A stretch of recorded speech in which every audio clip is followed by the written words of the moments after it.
ধন্যবাদ। বিসমিল্লাহির রহমানির রহিম।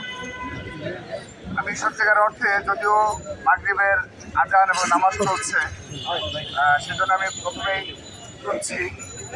আমি নিজ থেকে আসতে চেয়েছি যে এখানে এসেই প্রথমে মনে পড়লো যে না, আমি কিছু কথা বলেই যাব, কারণ নানাবিধ ব্যস্ততা থাকে, সবসময় সব বিষয় মনে থাকে না।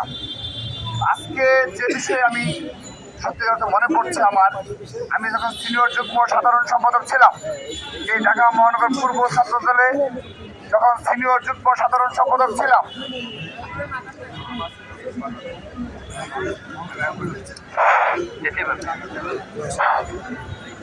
যখন আমি ছাত্রদল কেন্দ্রীয় সংসদের সিনিয়র যুগ্ম সাধারণ সম্পাদক হিসাবে পদে অধিষ্ঠিত ছিলাম, সে সময় আমাকে বিএনপির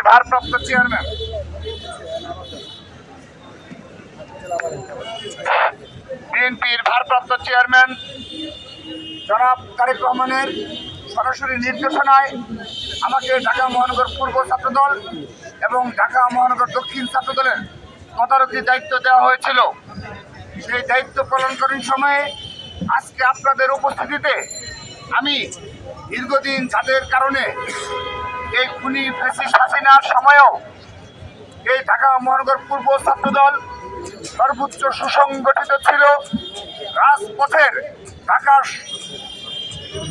যে কোনো ইউনিট থেকে আমরা গর্ব করে এই ঢাকা মহানগর পূর্বের পারফরমেন্স লক্ষ্য করেছি। এই বিপ্লবী ছাত্রনেতা